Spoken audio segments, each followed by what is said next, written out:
It's the Fellowship of the Geek Show, a weekly podcast about comics, the comic book industry, and other geek pop culture. Music courtesy of Manny the Martyr. And now, on with the show!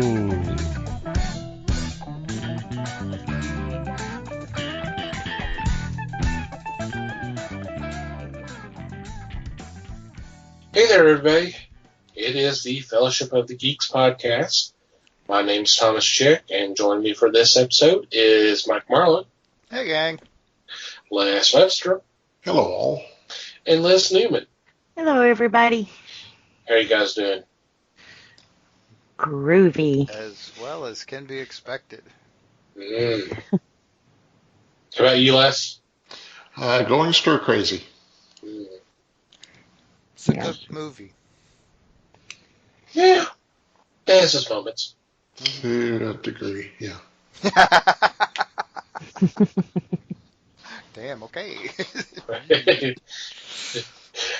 Hope everybody out there is doing okay. So what's been going on in your corner of the galaxy? I don't know. It sounds like maybe we should let Les go first for a change. Yeah, something. Could be exciting. I sat and watched the complete Seventh Samurai. And when I say complete, I saw the original and the two takeoffs of it. And there you've got over 8 hours, I think, almost 9 hours of story. And when I talk about the entire story, I'm looking at the Battle Beyond the Stars and the Magnificent Seven. So I took in a lot of time, but to me it was worth it to kind of relive these movies because they were pretty spectacular. Was Battle Beyond the Stars good? I never saw it. Oh no. Okay. I haven't watched it in forever. I think I've seen it. I remember seeing it in theaters, and I may have seen it once or twice when it was on cable, when it first hit cable, but that's probably been it. So that's been forever. I would like to see it again, just kind of remember. And I hate to say it, I've never seen Seven Samurai. I need to see it. Yeah, I know. I need to see it. I've seen Magnificent Seven like hundreds of times. I love that film. And I'm talking about the original with Yul Brynner and Steve McQueen and Charles Bronson, Robert Vaughn, James Coburn, Eli Wallach as the bad guy, and oh god, who was the seventh? I know I missed a couple. I know I missed two of them. I missed. You're missing Horst Buchholz. Yes. Who played the kid that wanted to be part of the group. Yeah, the kid. Yeah. Horst Buchholz played a Mexican in this, and I went, where the hell did they come up with that casting? Yeah, well, but there aren't any Mexicans in L.A., you know. No. At least not back then. Well, they fixed it for the sequel.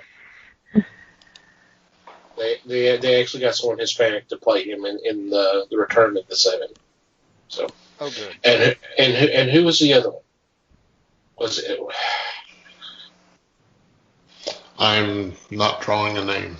Sorry. No, that's fine. I'm about to see if I can find it. Go ahead. We're going to drop enough names tonight as it is. Mm-hmm. Because that's the way we play. Mm-hmm. Well, at least you watched some good movies in there. I mean, Well, I took in a couple of bad ones too. Well, of course. I mean, this is you we're talking about. Yeah, I took in Savage Streets with Linda Blair Ooh, as a high school student she was in like San Fernando Valley, and there were thugs, things like that, and San Fernando Valley. Must have been the Brooklyn borough of San Fernando Valley. It was god awful. wow. Ouch. That's funny.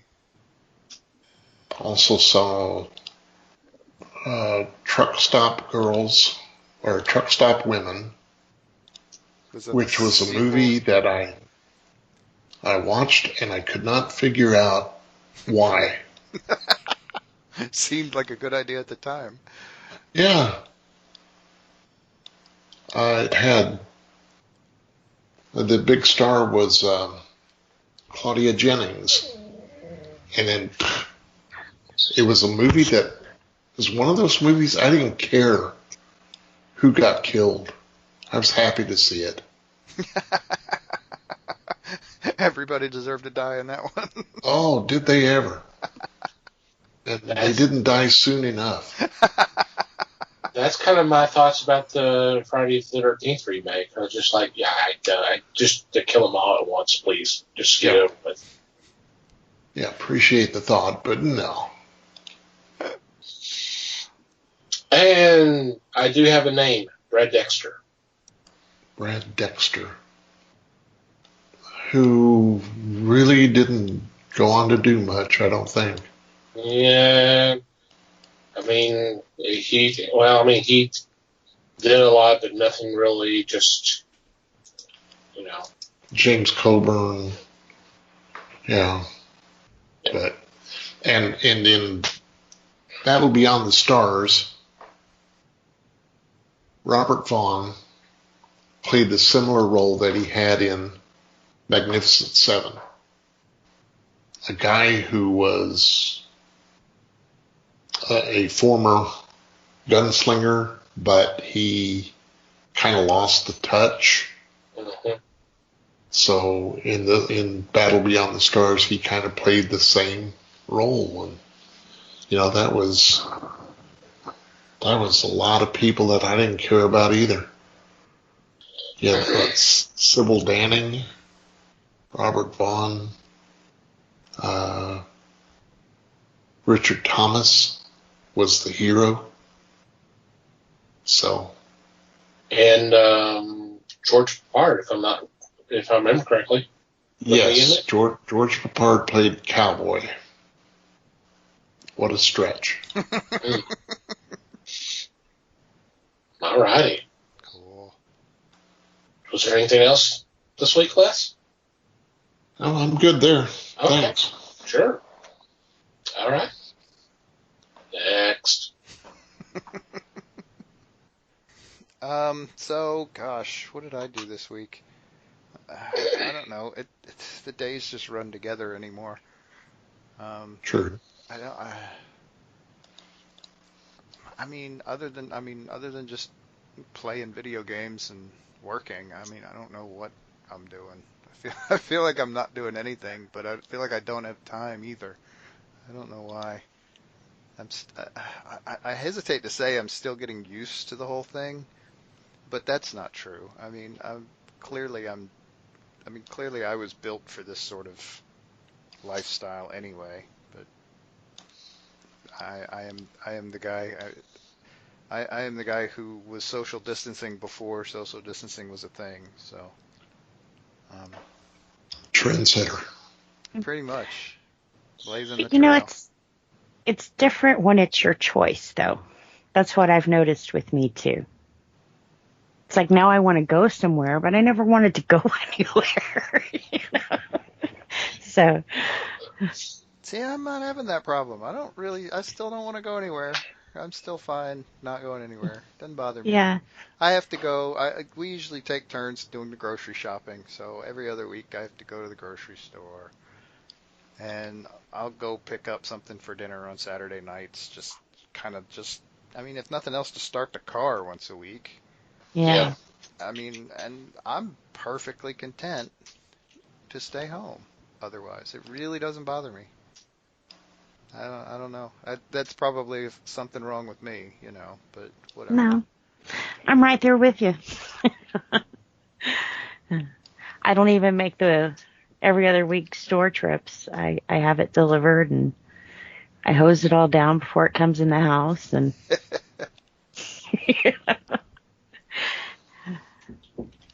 Yeah, see, I don't worry too much about hosing things down because if we're gonna get it, we're gonna get it from the wife anyway, because she's in kind of a high risk profession, so I can't really, I don't really have the energy to bother with it, because I mean, so far so good.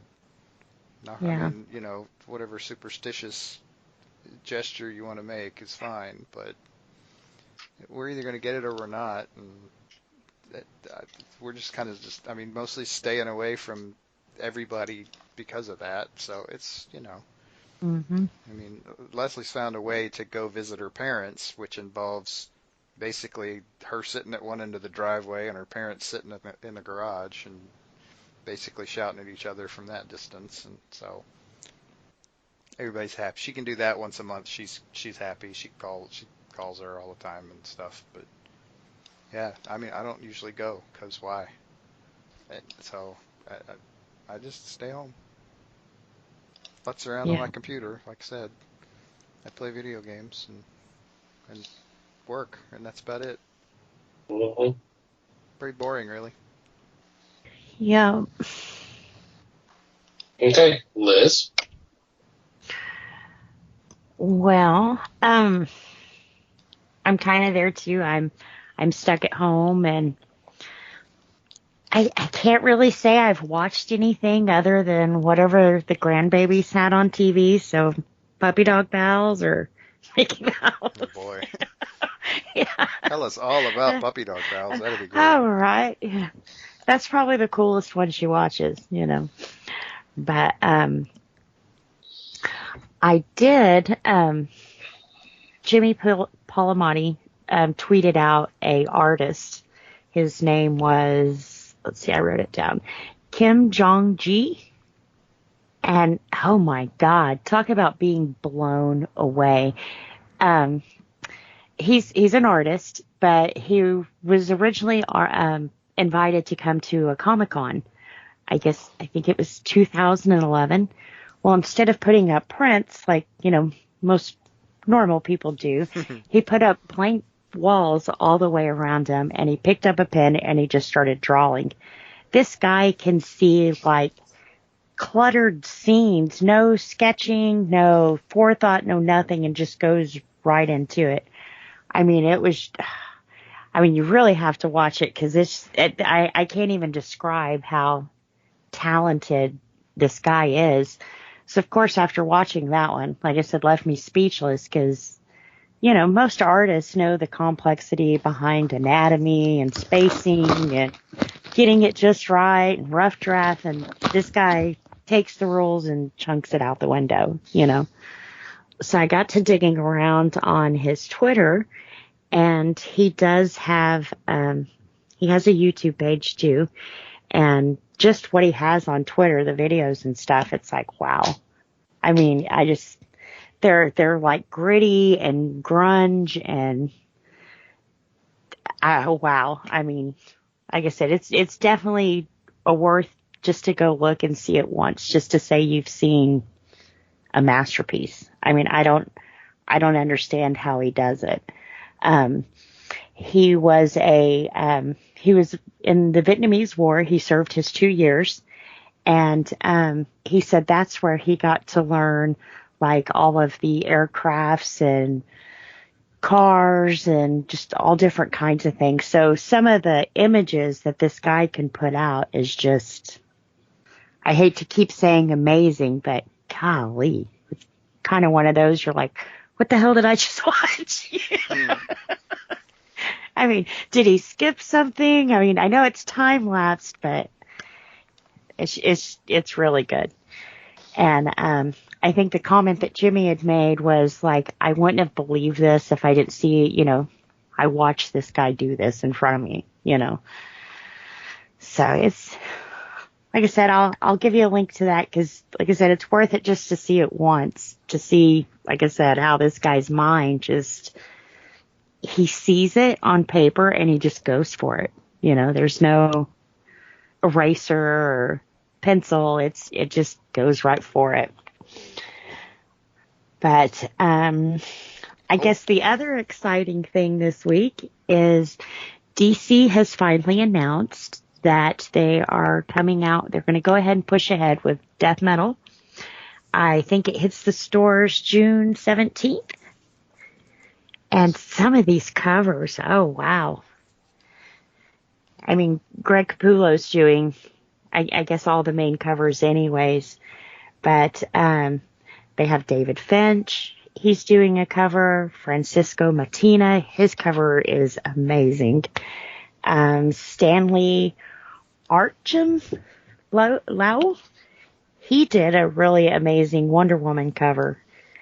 And then, of course, they'll have the blank variants and that kind of stuff, too. And I think just a black and white by Craig Capullo. So I was very, very excited to hear about that. I was talking to put my order in because, when I got the email, it was like, how many of these covers can I order? He says, well, there's 6 in a set. And I was like, okay, I want a set. But, I was like, I was surprised when, I read this. And he was like, yeah, I think DC's really itching to get back out there, to get, back to some kind of normal, This comic was actually supposed to be released this Wednesday. So, you can definitely see, I think they've waited. If they can do this safely and nobody's at risk, then I'm all for it. I'm excited. And hopefully that'll get the other guys to go and, hey, we need to get back into this. So, I don't know. Are we starting to see a rainbow at the end? At least in that sense. I hate to say this is normal, but, I think once this is over, there's going to be a lot of things that stay. Just, what the grocery stores have done and stuff, I don't see that leaving. I see that them just improving even more on that. Hopefully. So, I don't know. Like I said, if nothing else, I'm excited to get this one. Actually, I was so excited, I got 6 of them. Only 6, huh? Only 6. Well, they said they had an exclusive variant, but it would cost about $40 to get, and it was like, nah. That's a lot, right? Yeah, that is for one, So someone will buy it. Someone will. And I bet it's going to be, I mean, if they're offering 6 and they look like this, that $40 one, whew. It should be really good. She gets a hold of the 6, she may be putting the order in for the $40 one. Who knows? Right. Well, and they're going to keep on doing it as long as there's some sort of demand for it. So, Yep. See, and I don't think I'm the kind of collector where I'm like, oh, I have to have it because it's number one. Usually I go for the variants because I like the artists that they've put on it. So I don't know where that puts me, but... And then sometimes I'm OCD and have to be completist. So... Well, I'm the same way. So. Yeah. But there have been some pretty covers that I've been like, nah. Seen it. Well, I mean, sometimes there's a difference between a pretty cover and a cover that grabs you. Yeah. Yeah. And then there's certain artists that I don't care what they draw, I want it. You know. Mm-hmm. All right. Well, for me, I caught a couple things on TV. One was a documentary. I think it's been mentioned here before, but I don't know if it's been mentioned as anybody's watched it, and I may be wrong, so correct me if I am. Called Life After Flash, and this is the story of Sam Jones. Oh, that one. That one. Yeah. Have you seen it? No, I have not watched it yet. I haven't either. It's kind of interesting because I didn't realize it's kind of a two-pronged thing. It talks about the making of the film, but it's also kind of it's interwoven with his story of how he got discovered and got the role, and then what happened to him, not only during the filming and all of that, but obviously afterwards and where his career went. And it's also interesting that from the way they kind of told it, Dino De Laurentiis did not really catch on that this was kind of what this was kind of a parody, or it was not a straight adventure. He didn't get some of the jokes. At least that's what the producer didn't get the movie. Yes, that's hilarious. Because he was expecting this to be this grand adventure and all that, and I mean it was. I mean they talked about how beautiful and colorful it was and how gorgeous it looked, but he didn't really. He didn't. It sounded like everybody else. I mean the cast and everybody was in on the joke, but not him. Wow. And then on top of that, from the way they presented it, Sam was getting some really bad advice from his handlers on how to deal with things with this film, with the filming. He was butting heads, including with Dino De Laurentiis. They even talked about them taking a Christmas break, and this was being filmed in London. He went back to the States, and when everybody was ready to go back to start shooting to finish up, he didn't come back. He was demanding more money, and apparently this was by advice that he was given to him. So they just said, okay, well, we'll just work it this way, and did what they could to finish up the movie. And they actually cast someone else to come in and dub his dialogue. That's not Sam Jones' voice in the film, which I did not realize that. And of course, everybody in the Jones camp was pissed off about that. It was like, well, you know what? If you don't show up to do what you signed to do, then yeah, there's not much you can do about that. Wow. And something else I did not know. I mean, I should have, but apparently this was designed to be done as a trilogy. There were going to be like 2 more films. I mean, yeah, you had to open it kind of the question mark ending, but they were going to want to do 2 more films. But things didn't turn out the way they wanted, so they didn't do it. And then here comes Sam Jones saying, I want my money. I signed for 2 more films. I need to get paid for it. And Dino's response was, we're not filming film, so why should I pay you for something we're not doing? Wow. So, and so, and then it goes on from, how things kind of really went south for him. And then he had a little bit of a comeback, and then things really went south. And it's just now, and I think this was released just a couple of years ago, how things are starting to come back up with his appearances on in the TED films and stuff like that. So all of a sudden he's starting to become a little bit more in demand and doing work. But it's kind of an interesting story about him.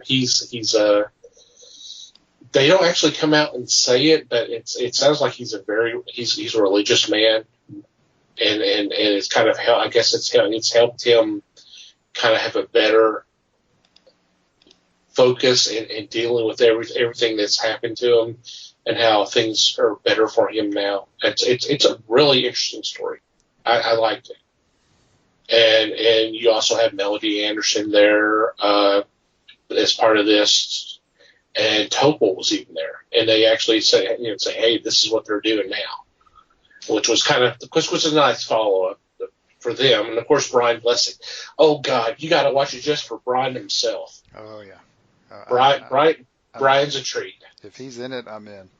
Yeah, Brian's in there. They talk to him. Really, I mean, and they get some of the other. I mean, Peter Wingard, maybe. Wingard, yeah, he's in it. A lot of the actors from the film were in it. Not Timothy Dalton. There was a reference to him. One of the actors talked about meeting him some years later, saying, "Hey, I was in the scene with you with Flash Gordon where you killed me." And apparently you got a kind of a glare and then just kind of walked off. So, charming. So, yeah. Well, apparently we know how he feels about that movie then. Yeah. So, it was. I definitely recommend watching that. Like I said, I saw it on Tubi. I think it's on some other streaming services as well. The other one I caught, it's not really a documentary per se. It was kind of like a hour-long kind of a conversations type thing. It's called I'm Not Such a Bad Guy, and it's the story of the career of Dabney Coleman. And, of course, the title is a line from him from 9 to 5, which is where he really took off. I like Dabney Coleman. He's a fun actor.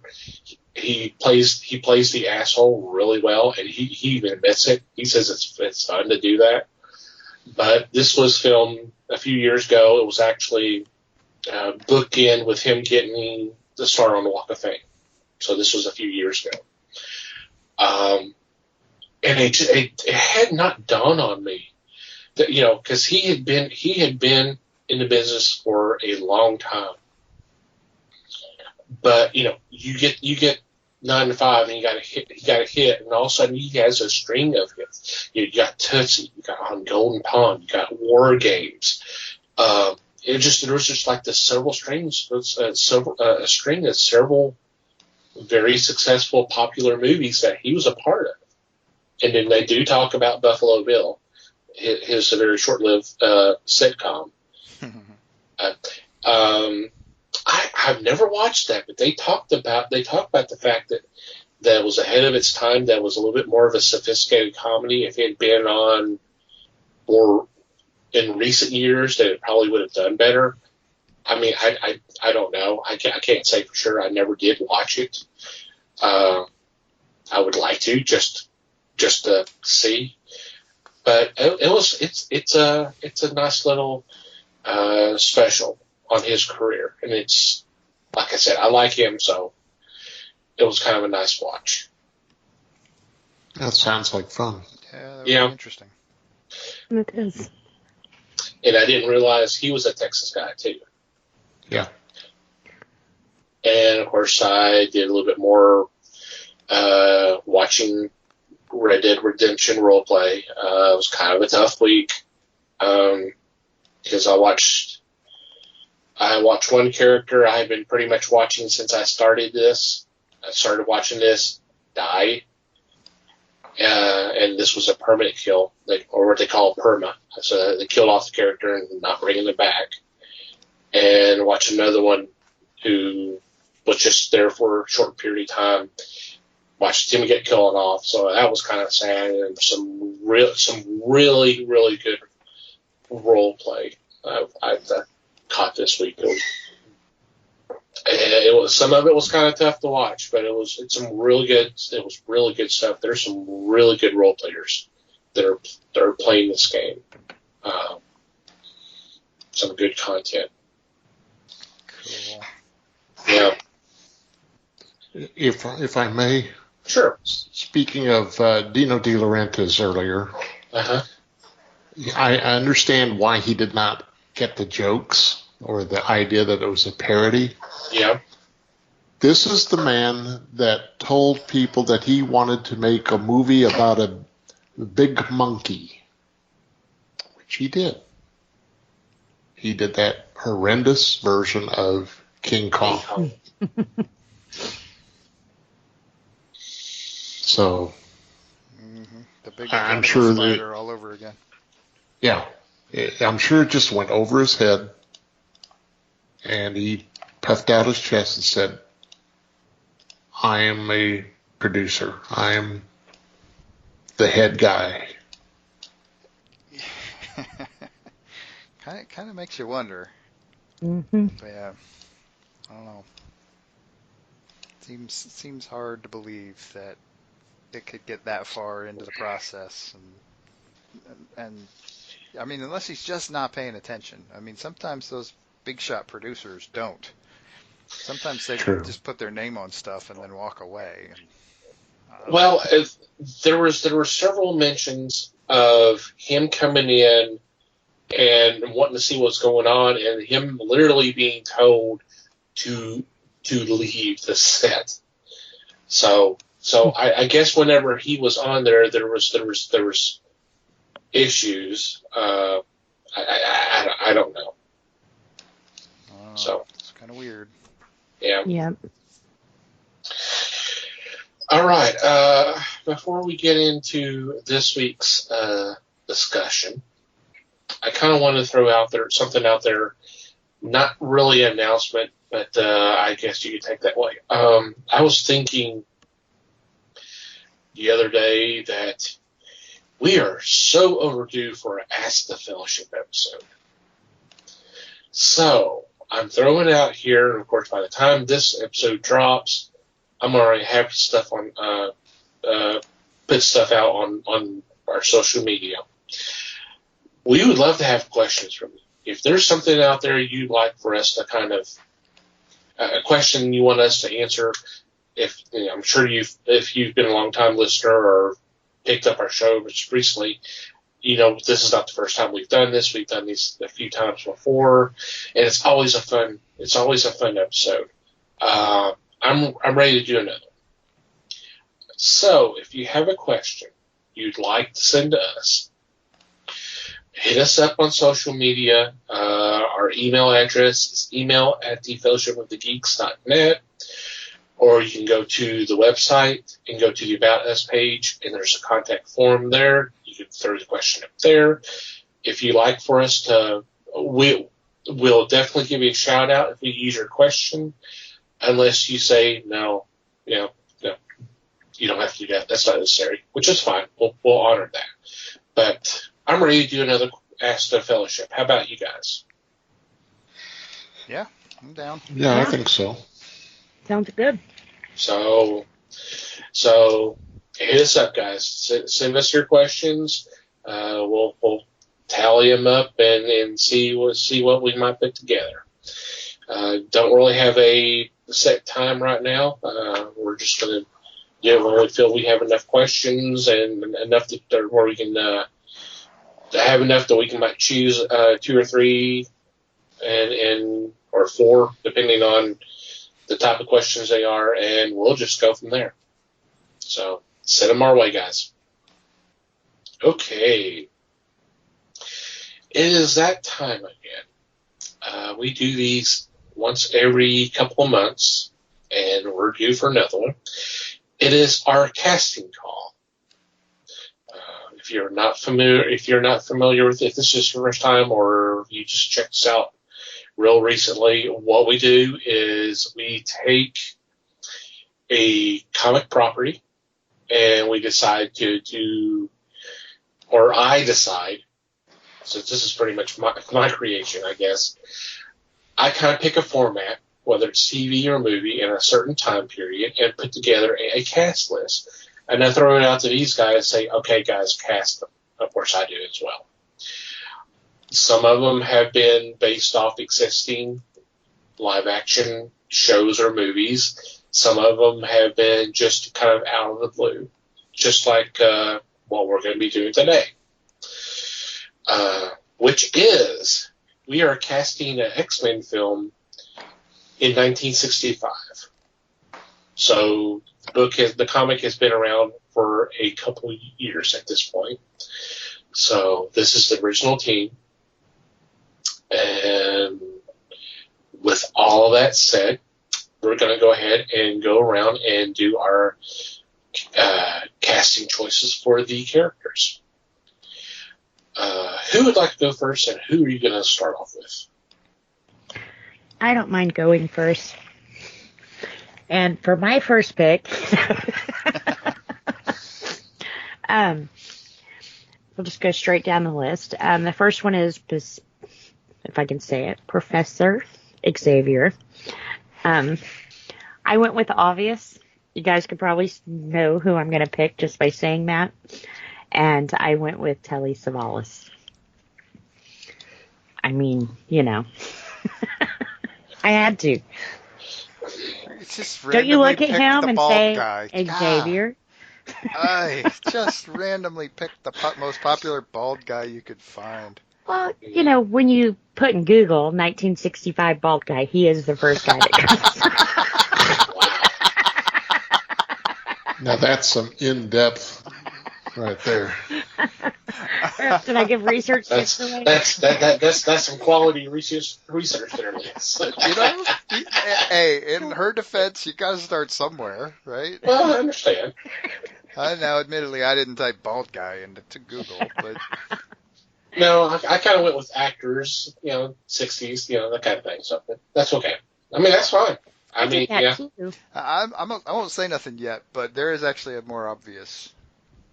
slightly more obvious possibility there. But let's see what everybody else has first. Yeah, and I think you and I are on the same page, Mike. I didn't pick him, but... Oh, you didn't pick him? No, okay. No. Okay. Well, do y'all want me to go then? Sure, go for it. Sure. All right, I went with the other obvious one, Yul Brynner. Mm-hmm. Yeah. He's the other famous bald guy in that time frame. So, yeah. But I thought of Telly, but I thought Yul kind of fits the role better, I think. Or at least in my opinion. But, yeah. Let's see, 65 was after The King and I, and it was after The Magnificent Seven. When did Magnificent Seven come out?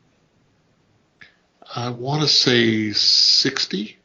Was it that early? It may have been. Okay. And of course you come up with 1960. Okay, cool. It's just had the first thing pops up is the 2016 version. Weirdly. All right, Les, what's your pick then? Well, I didn't go obvious, that's for damn sure. Okay. And that's okay. Me either. But go ahead. I was looking at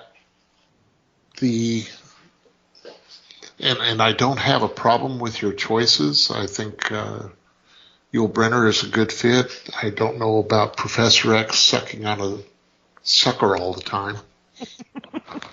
But I went with Christopher Plummer. Ooh.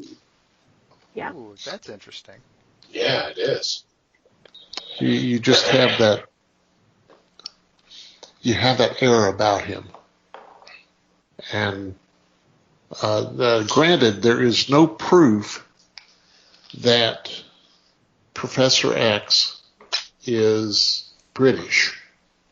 It's just like in the movies, he's got the British accent. He's played by British actors. But there's also no proof from the movies that Thor didn't sound like the Swedish chef. So I got a feeling that Plummer could play this role without too much difficulty. Well, and to be fair, he wasn't doing Shakespeare either, No. which is pretty much what he was doing in the comics. I mean, it was very kind of thou and all this and all that kind of stuff, which is not. I'm not going to get into that. Sorry, but yeah, that's a great choice. I love that. Yeah. Yep, that's pretty good. All right, Mikey. I went a slightly different direction from that even. I got away from the Shakespearean actor because what little research I did told me that Charles Xavier was not British. He did work in England for a little while, but he went to college. He went to Oxford University, but he was born in New York. And so I was like, okay, I think they got hung up on Patrick Stewart, and I think that's where it's kind of the mentality has been ever since. But if you think about it, even the animated series, which came out before the first X-Men movie, Xavier did not have a British accent. He had a very kind of posh New England accent, but it's different. So I decided to do something a little different and make Charles Xavier a New Yorker. And I went with someone who has played a lot of widely varying roles in his day and would have been like in his early 40s at this time. I went with Brian Keith. And I'll go 50-50 on whether you bother shaving his head, to be honest. I wouldn't care one way or the other. But he's the kind of actor who can just bring it. And he can be funny, obviously, because he did a lot of comedy stuff.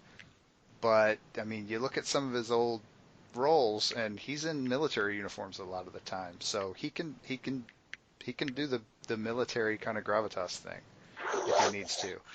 So, however you want to roll with it, I think he's going to be, as an actor, a really good way to go. A really versatile guy. I like that one too. Yeah. Me too. Alrighty, Liz, who's next? All right. We have Cyclops next. And I went with Dean Stockwell. Just because in 65 he was known for that boyish charm, the little cherub face. So I thought, well, if you cover half of his face, he could still play it. Yeah. See, and he could act too, so... Yeah, he had a lot of range. I did see his name come up when I didn't pick him for anything, but I saw his name come up a couple of times. I was like, maybe. So yeah, I can see it. I like it. I do too. So I guess I'm next. I kind of went with someone who, when I was trying to think of Cyclops back at this time, I was thinking of someone who was just kind of reserved. It was because he was a leader, but he kind of doubted himself. There was just something about him, and of course there was looks, even though you couldn't really see his eyes or anything. So I went with an actor who would have been unknown at this point. But I went with Kent McCord. Adam 12. Adam 12. Cool. It's pretty cool. Yeah, he's got that boyish charm. Mm-hmm. Yeah, I think that's a possible. Yep, I can see it. All right, how about you, Les? My choice is something just by his look, his physical look, his composure. The only problem is you have to fight through his French, and that's Alain Delon. I've always enjoyed his work, as obscure as it is to us. And he wasn't big in American movies, but he was pretty outstanding for what he did. A second choice I had is one that I want to knock the battery off his shoulder, Robert Conrad. But I've seen him actually do some serious work and not make it so absurd. And this is prior to Wild Wild West. Yeah. Thank God. I like those choices. I do. Those are pretty cool. Yep.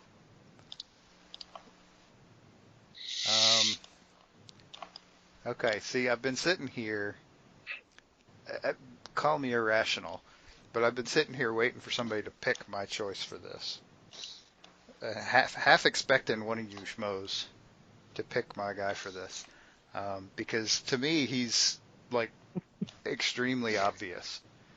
Now, he's not necessarily the most well-known guy at the time. He kind of came into his own a little later, but the person I picked for Cyclops was Keir Delay. Okay. Because he's totally got the looks for it.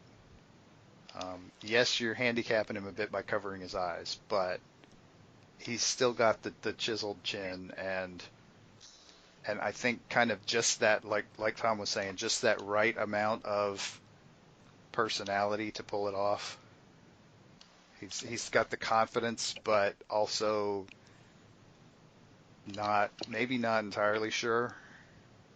He kind of swing that either direction, and I think that's, I mean, I hate to say that's all you need, but I mean, I think that's a big part of the character. So. Yeah. Wow, I hadn't thought about that. I like that a lot. And while we're talking about Cyclops, are we going to call him Scott Summers or Slim Summers?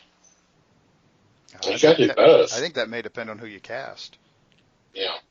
You could cast somebody a little beefier, and I mean, if you for example, if you cast Robert Conrad, you ain't gonna call him Slim. If nothing else, he's not tall enough to call Slim. Very true. But you pick somebody taller, and you can get away with it. All right. Who's next, Liz? All right. The next one is Marvel Girl. And I went with Ganelle Lindblom.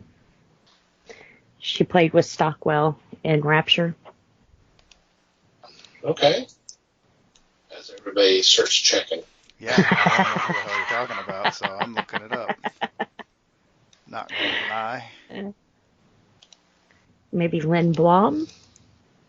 Lindblom. Huh. Okay. All right. Sure. Oh, she was in The Seventh Seal also. Mm-hmm. Neat. Interesting. Wouldn't have thought of that. Yeah. Okay. My choice may or may not be a little bit more on the nose. Like I was with Xavier. But I think she would do a really good job. I went with Anne Margaret. I thought about her. I really did. She was like top 3 for this one. Yeah. Yeah. For me, it would be if she plays the role she had in Bye Bye Birdie rather than some of her more adult films. When I say adult, that's not pornographic, but it's something that... Grown-up stuff, yeah, grown-up movies. Yeah. Yeah. Okay. Your choice, Les. Let's see. For me, I was drawn to Karen Black, Okay. and because I've seen her, well, I've talked about a lot of these people that have done good, serious roles, but the Three Tales of Terror or whatever it is, that TV movie is not one of them. That's an interesting one. I like it. Mm-hmm. All right. How about you, Mikey? I'm still trying to figure out if my choice for this is a little crazy or not, but maybe that's just because she turned out to be a little crazy later in life. But my choice for Jean Grey was Shirley MacLaine. I think she would have been just right about the right age for it, Yeah. Okay. and also spent time as a redhead, and so, you know, Yeah. she did a lot of wig work, but I think that wasn't unusual in that time frame either. But Yeah. Right. yeah, I think, and I think she can act well enough to pull off pretty much anything you wanted to do with her. I could see it. Yeah. All righty. Liz, who's next? All right. The next one we have is Beast. And they've done Beast a lot different over the years. So I don't know. I kind of picked one out of the blue on this one, just someone who had the brawn for the character and who could also have the brain if you wanted him to.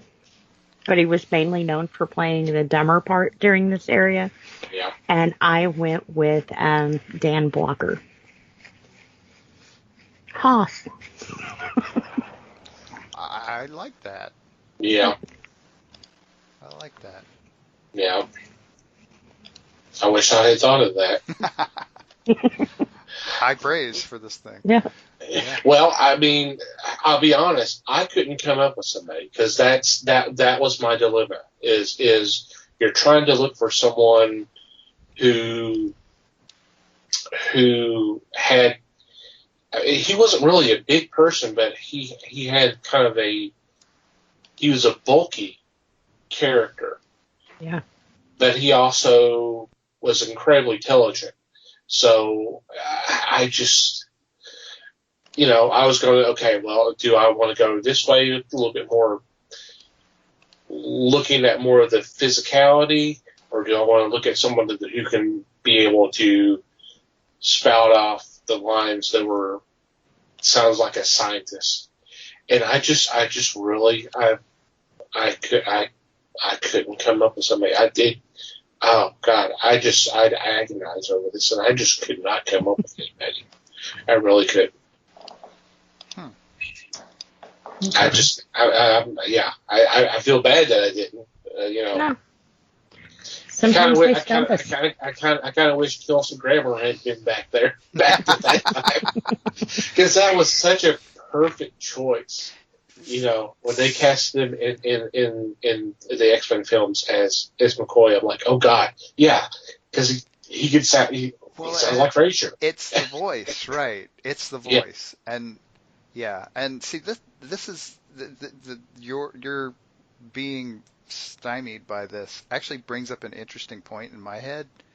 Yeah. This movie that we're talking about, the X-Men movie in 1965.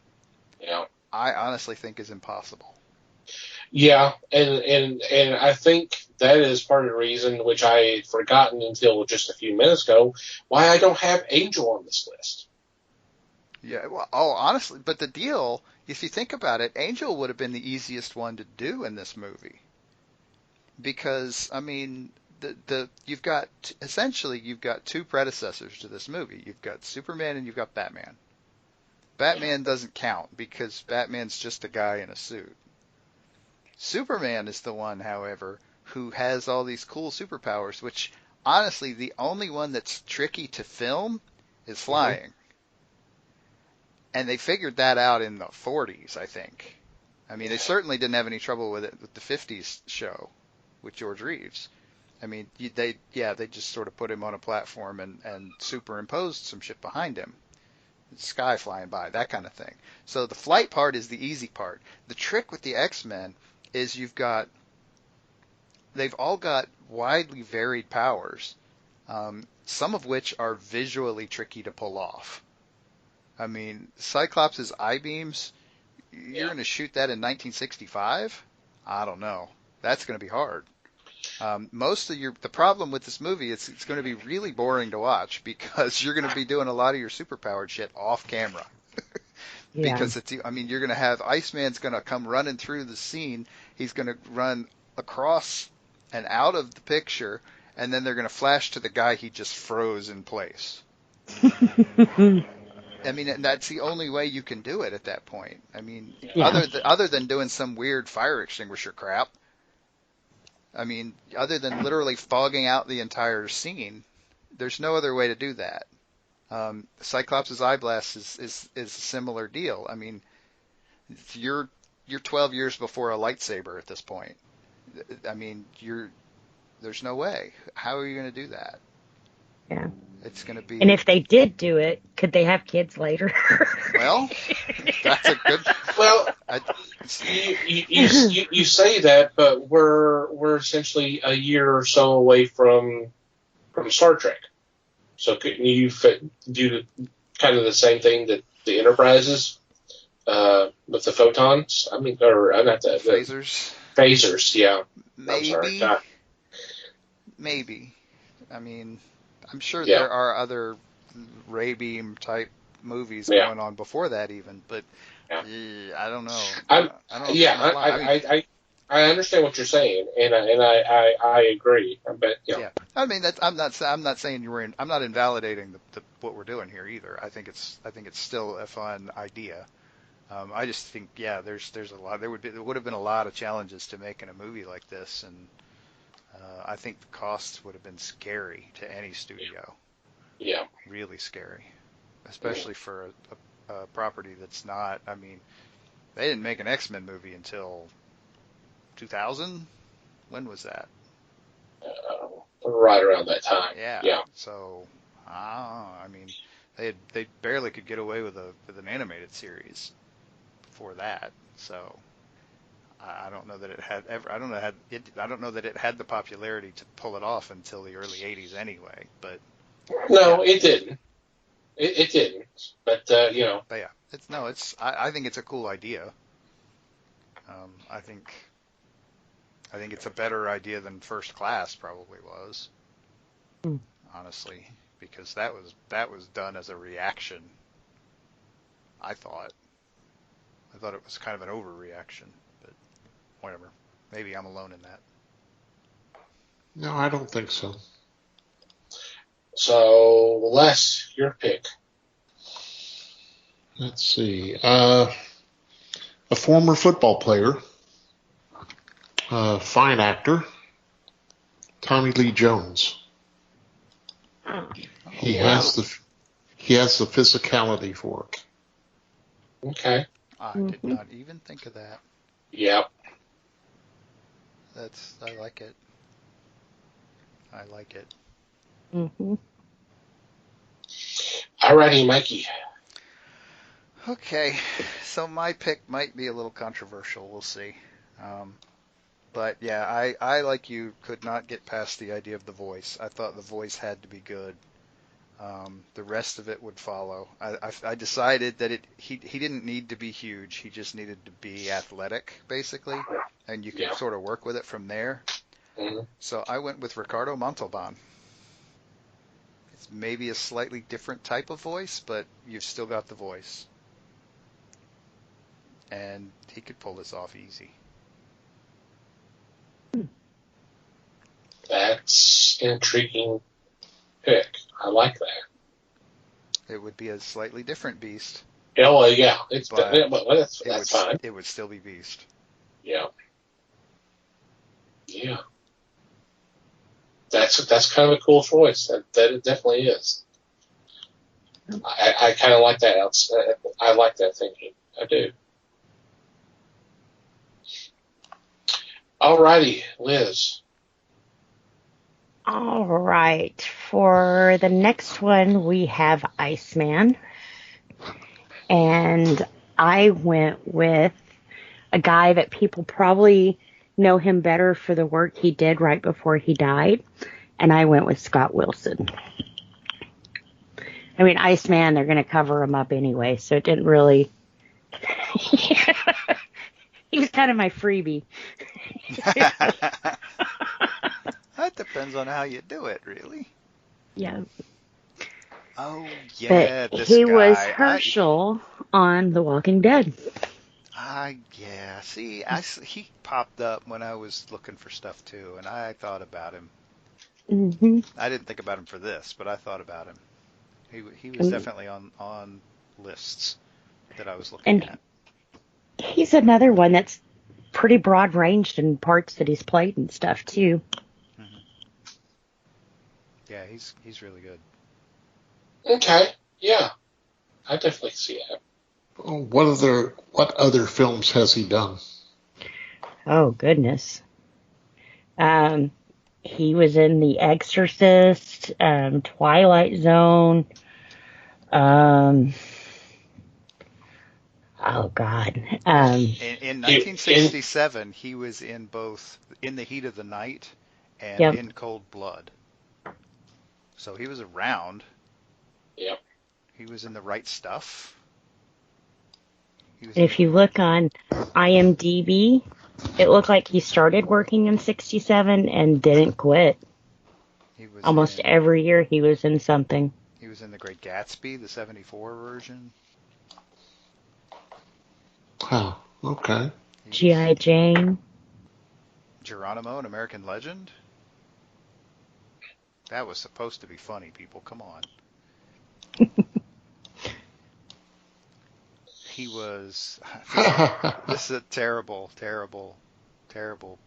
I shouldn't even bring this up. He was in Judge Dredd. In fact, I remember this. I remember him specifically. He was when Dredd gets kicked out of the city. Oh my God, I can't believe I'm talking about this movie.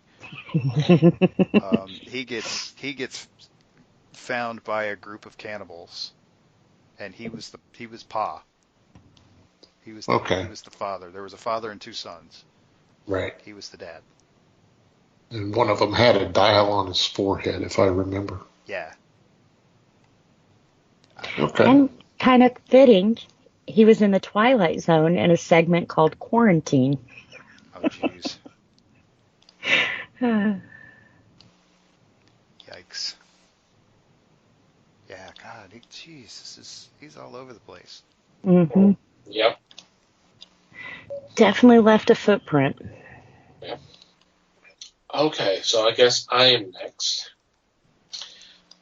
As if my list is not kind of high powered enough that's going to bring audiences into the theaters. I picked someone who would bring in the younger generation. I picked Bobby Rydell. Ooh. Wow. Les sounds skeptical. Yep. Well, you could put Sal Mineo in that role too. Yeah.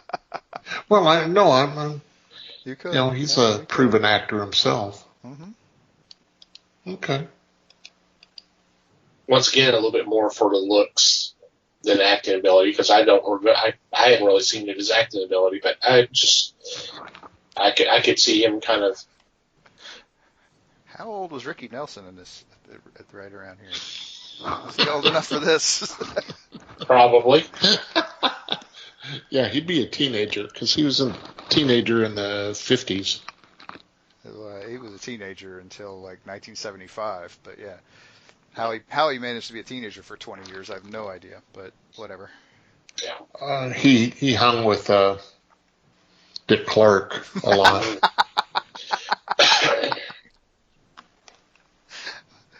Dang, okay. Fair enough. Alrighty, Les. Now, let's see. For this one, excuse me, I'm not able to read my own writing. I hope you don't expect us to read it. Mm. Here, I'm holding it up to the screen. Can you see that? Oh, sure. Okay. Go ahead. Let me take a look. Okay, well, we'll skip you. Come back to you. Mikey, your pick. Okie dokie. My pick for this, if we were doing this today, would be horrendously controversial. But back then, he was actually kind of did the whole child actor thing pretty effectively, and would have been like 20-ish when in this time frame in '65. I went with Robert Blake. I went Yeah. with. I think he could. He's a good enough actor. He could pull off the kind of the boyish charm thing, and he could still. I mean, obviously a fighter. So, I mean, the whole chip on his shoulder thing would. I mean, maybe a little more so than Iceman would have been normally, but so what? It would still work. Right. I think. Well, Okay. the chip on the shoulder would work well with Robert Conrad's battery on the shoulder. So, Well, there you go. there you go. Okay. I was looking at Judy Kravitz himself, Richard Dreyfuss. Oh, yeah. There you go. Okay. I like Yeah. that. Yeah, I do too. I like that one. Alrighty, Liz. All right. The last one we have is Magneto. And I wanted to pick somebody who was kind of strong in stature. So I went with Robert Culp, who at this time we would have had to have caught him before he started doing I Spy. So. Yeah, it would have been right around the same time frame. Mm-hmm. Yeah. That's interesting. Yeah. Okay. I like that. Yeah, I do too. For me, I actually came up. Okay, I went one kind of obvious and one way out there. But the one that's way out there, I'm like, I would just love to see him do this because I think he's kind of underrated as an actor. So the obvious one is Christopher Lee. Nice. Yeah. I like that. Yeah. And I don't know why I came up with this name. My controversial or my outside the box one is James Doohan. Ah, that is interesting. Hmm. Just pre-Star Trek. Mm-hmm. Good with accents, too, so you could go wherever you wanted with that. Yeah. Nice. Very nice. I like it. Mm-hmm. Alrighty, Les. My choice is an actor from, let's see, looking at his list in 1960, he did The Alamo with John Wayne. Okay. Butterfield 8 with Liz Taylor. Mm-hmm. Manchurian Candidate in 62. It's Lawrence Harvey. Okay. Cool. He has a regal look about him, and I think he can just pull it off. Nice. I think he could. Yeah. Yeah. I agree. Alrighty, Mikey. Jeez, and I thought my pick for this was the obvious one, but apparently everybody came up with their own obvious ones for this. That's good. That means I didn't get my pick yanked out from under me. But for me, the obvious pick for this was Max von Sydow. Okay. Yeah. Yes. Because Yeah. you get the tall, you get a little bit of accent. Almost kind of an indistinguishable accent. He could still be anywhere. He could still be from anywhere, sort of thing. And he definitely has the presence. Holy cow, yes. I mean, that's not even in question. Even in Strange Brew. Oh, man. Yep. Even in Strange Brew. I had no idea he was in Strange Brew, but that's okay. Yeah, he played the evil guy that wanted the beer. He was going to have the beer that controlled minds. Okay, that's awesome. Not specifically that the beer that controlled minds, but that he decided to play the bad guy in a movie like Strange Brew. That's awesome. Yeah. I like it. And I'm sure he had fun with it, too. Oh, yeah, he did. That was evident. All right. Nice choices all around. I did pick one for Angel. Is anybody? And one of them, I was coming back to Dean Stockwell. And the other is a much younger person, and that is Luke Halpern. Luke Halpern was the boy on Flipper TV series. Cool. Okay. Very cool. Did anyone else go ahead and cast Angel? Mm-mm. I did not. Okay. I should have, now that I think about it, but I didn't. Yeah, I think that was my reasoning for leaving him off the list when I did this a while back.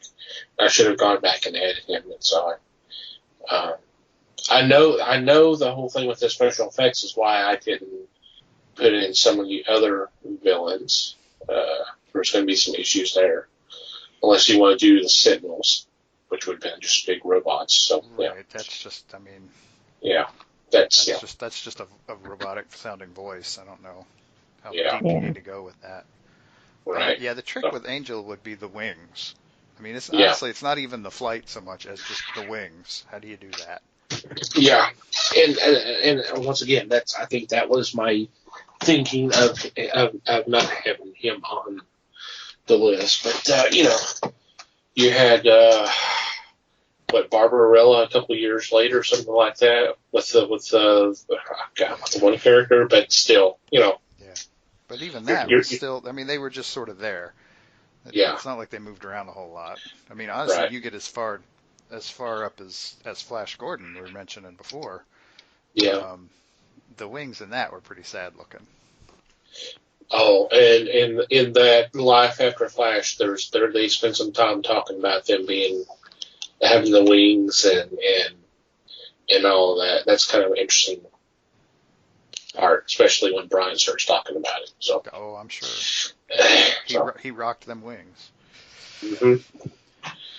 He says to this day, people want him to say, "Gordon's alive."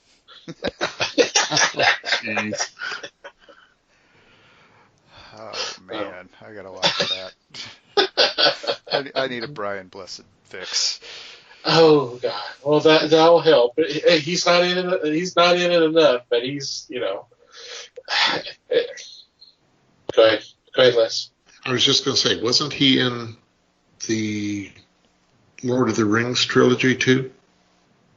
Was he? No, I don't think he was. I mean, hell, he should have been, but yeah, I know he was in episode 1. He was the voice of Boss Nass. Yeah. He was probably going to be the voice of Tom Bombadil, but they cut him out, so. Was it Reese? What is his name? Indiana Jones' buddy. Oh yeah, it was John Rhys Davies. John Rhys Davies. Okay. Yeah. Which they shot him in a forced perspective to make him look like he's only 3 feet tall. Yeah, he was Gimli, the dwarf. Again with the voice thing, that was I can. There's a similarity there with the voices. Yeah. Now, I would like to pose the question to the listeners. Come up with a list. See if you can do better than these professionals you're listening to. Professionals. Shit. Did I miss that? Yeah. Is that a clip? When did we call came in? When did we have professionals come in and do this? Right. Jeez. Wow. They were so professional, I missed it.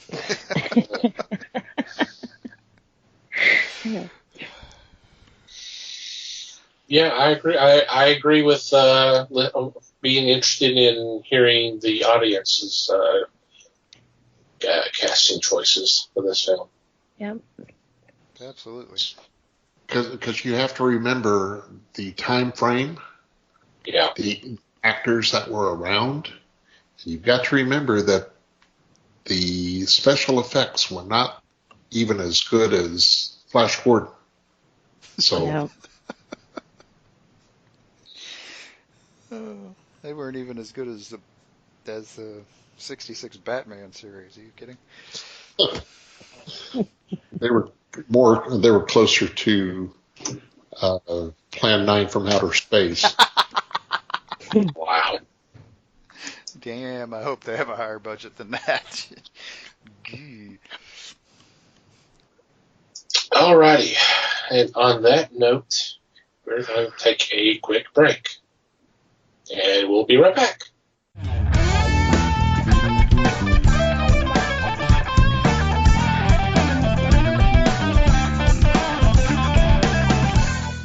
And welcome back. As you are well aware, what we've been doing for the last several weeks during the current situation, since there are no books coming out, well, a few are starting to straggle out, but I think everything is there.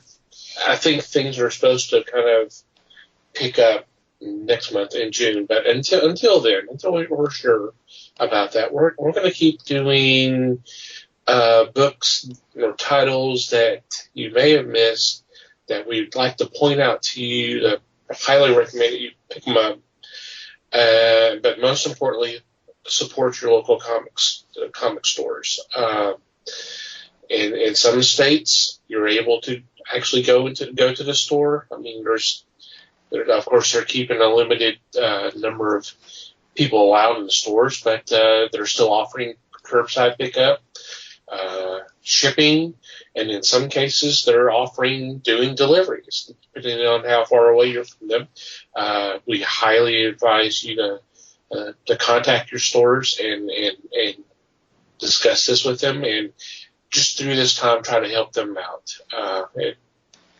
They're obviously struggling just like a lot of people are. So if you can do that, that would be great. I'm sure they would greatly appreciate that. With that said, I'm starting this week. So my book, or you may have missed, is called Planet of the Apes, Visionaries. This is from Boom Studios. And it is the adaptation of the original screenplay that was written by Rod Serling.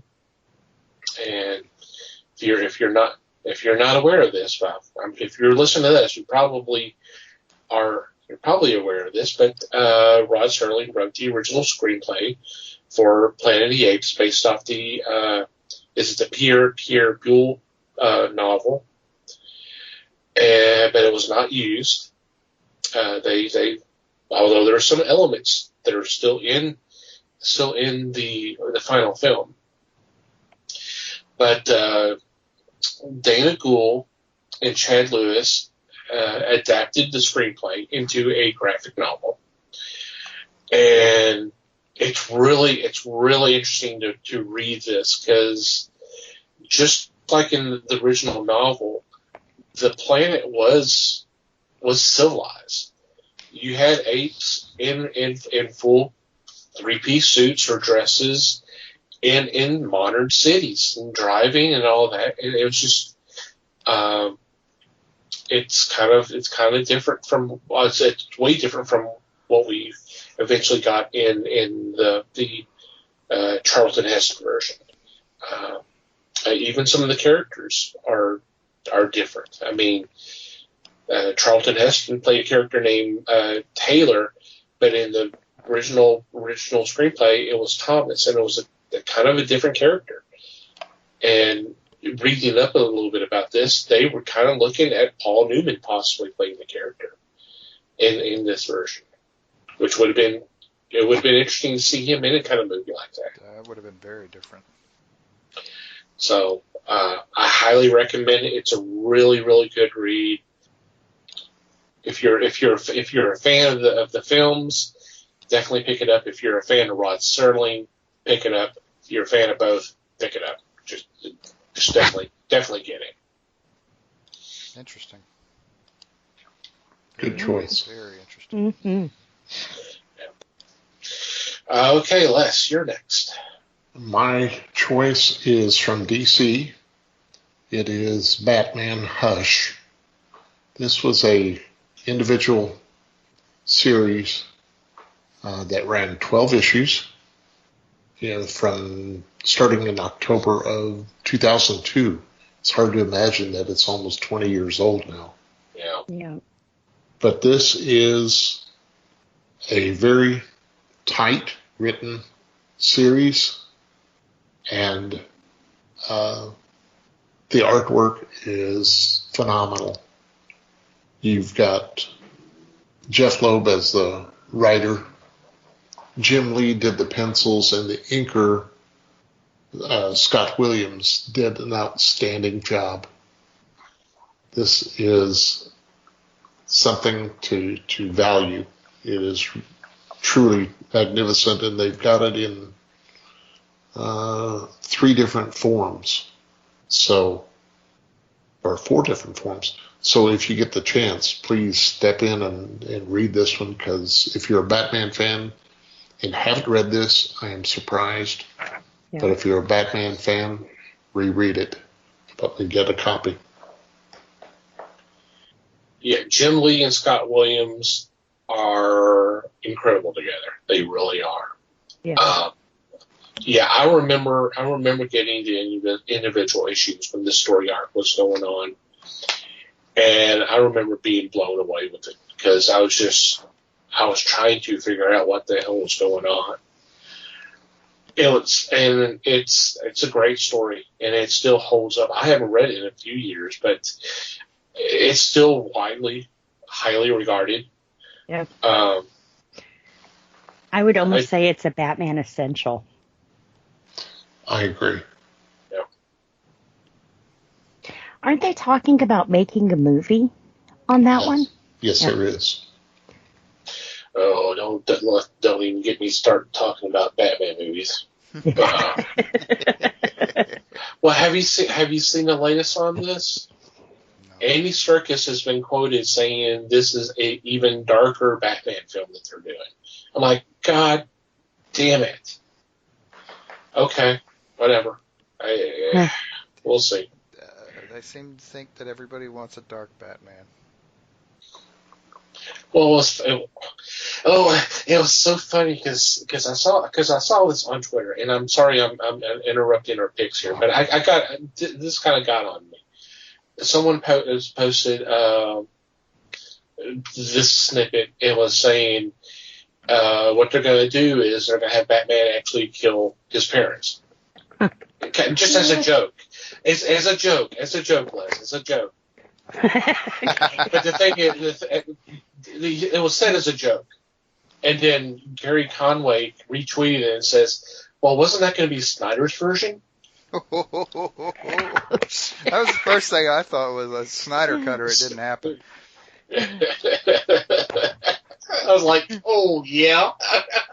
Oh man. Nice. So I'm sorry I hijacked it there for a second, but it just when you talk. Yeah. Oh, it's well, that's what we need is an even grimmer and grittier Batman, because we can't get enough of that shit. Yeah. Well, I mean, Batman's always had like gothic undertones, you know.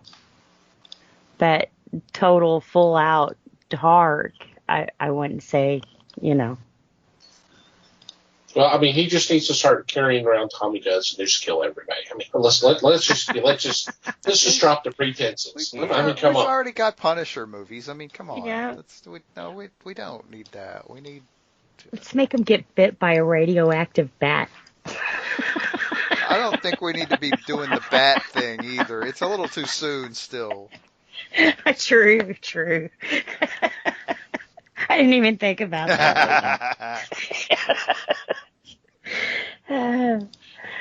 Man. So, all right, Liz, it's your turn. All right. Well, I've also got a Batman story for him, but I wouldn't say this is essential. This was just kind of. Is it dark? No, Is it grim and actually, gritty?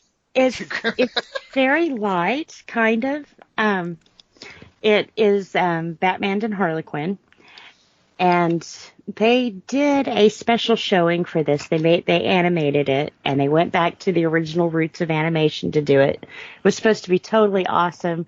We get there, and they're like an hour late playing the movie.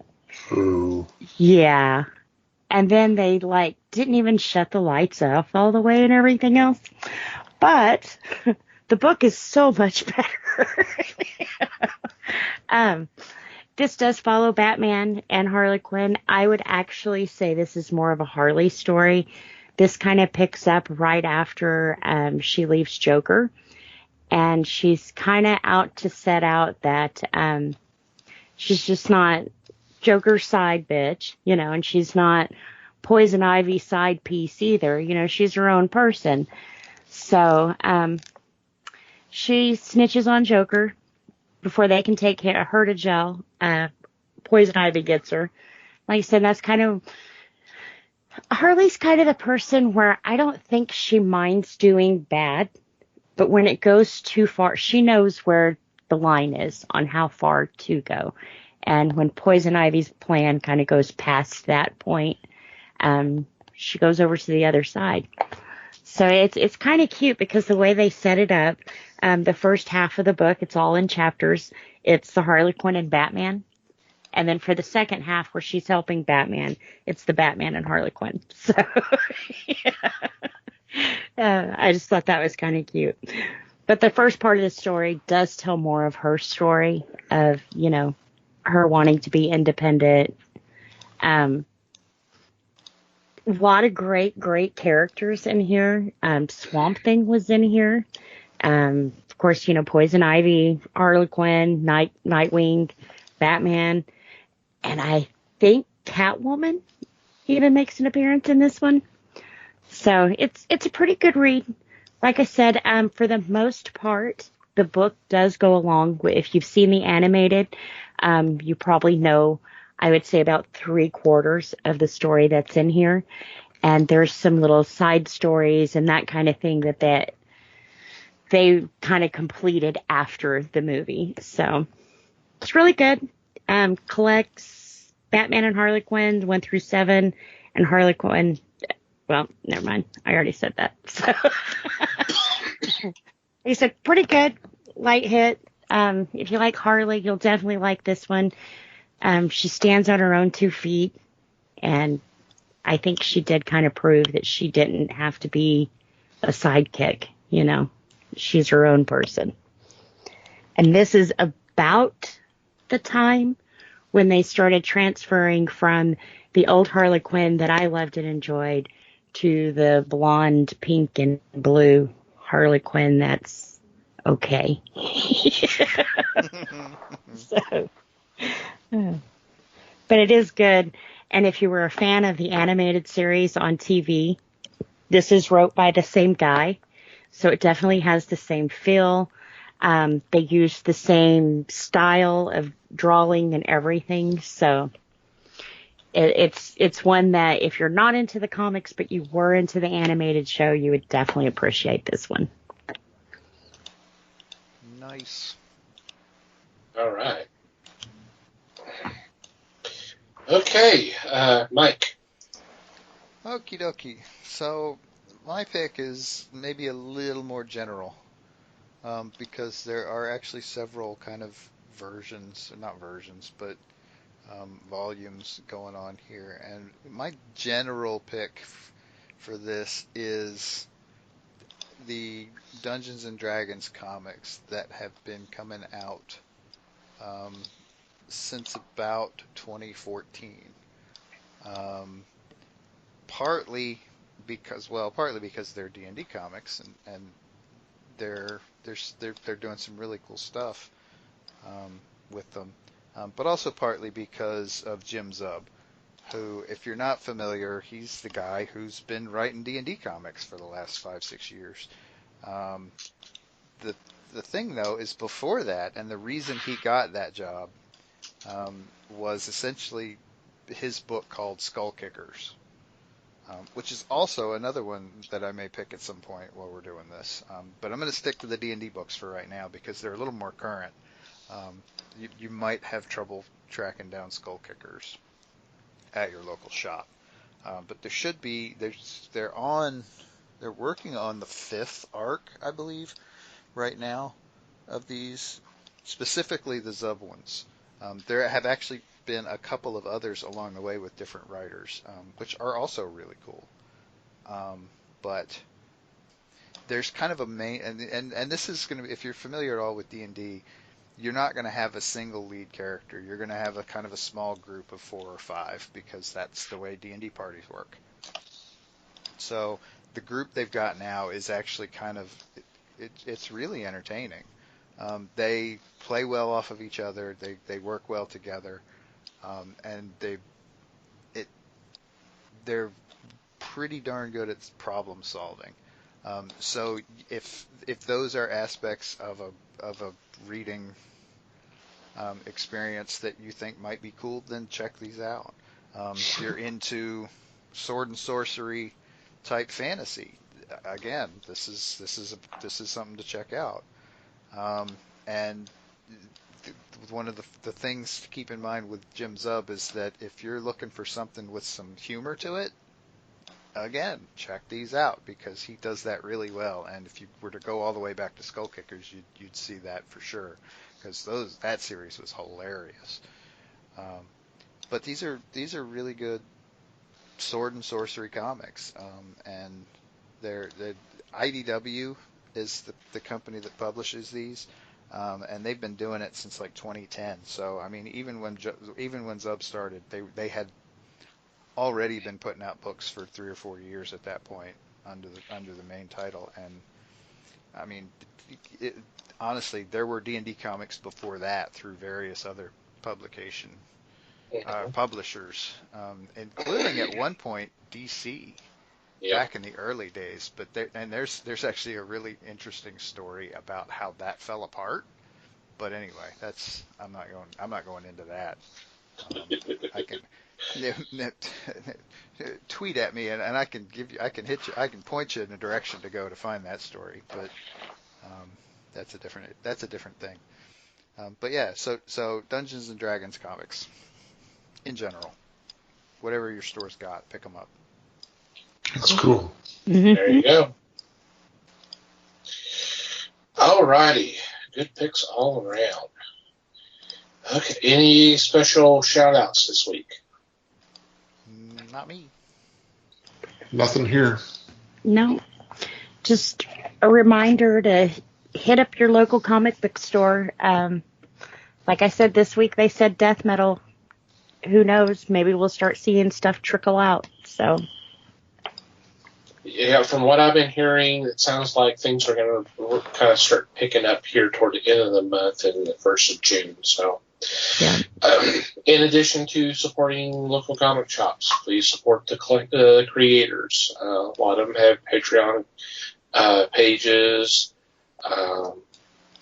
Writers and artists also have their own websites where they have some of the books that they put out that are available.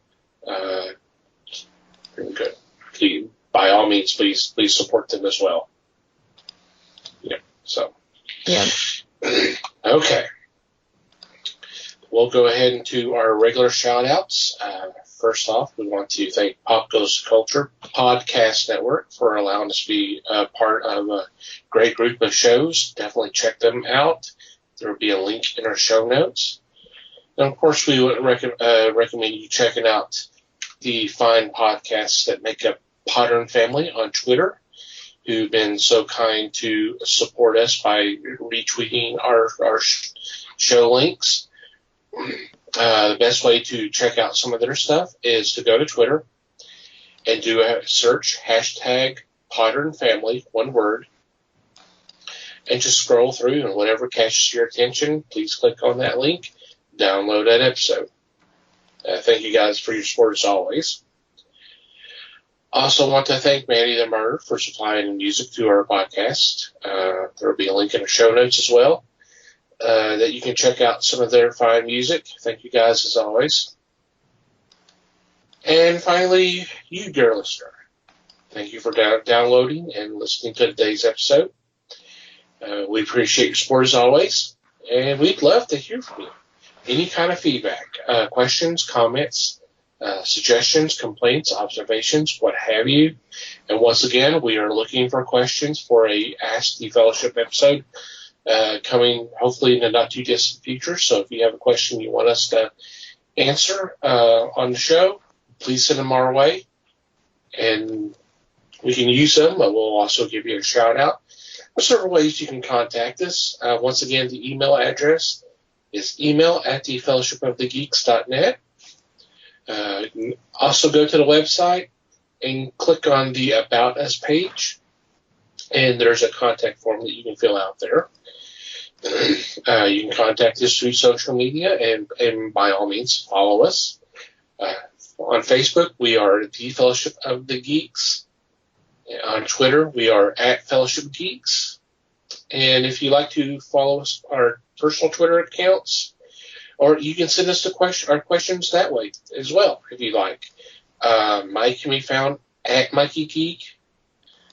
Liz can be found @LN_geek. And I can be found @TomTCGeek. And from wherever you download our episodes, it would be greatly appreciated if you would take a couple of moments to rate and review us. Thank you. Anything else before we say goodbye? Actually, yeah, I forgot. I lied. You lied? I lied. Uh-oh. I lied. Where's the horses? I do have a... I know, drawn and quartered. Real quick, a shout out that I should have mentioned in order, but I forgot. Little Richard passed away the other day. Yes. Yes. Yeah, that one. I think that one needs to get mentioned. We talk enough about music. I think that we have to mention him because he. I think his contribution to the early days of rock and roll have kind of always been glossed over. And so I think it's only fair that his contribution was huge to popular music in that time frame, and definitely should not be as kind of glossed over as it has been historically speaking. And yeah, so our best wishes to his family and friends, for sure. Yes. Yeah. Anything else before we say goodbye? Well, just thanks, everybody. Yep. Thank you, everyone. Appreciate you listening. Thanks for listening, gang. We do appreciate your support as always. Until next time, geek on, my friends.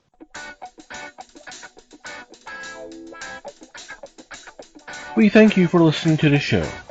Comments, suggestions, and questions can be sent to email@thefellowshipofthegeeks.net.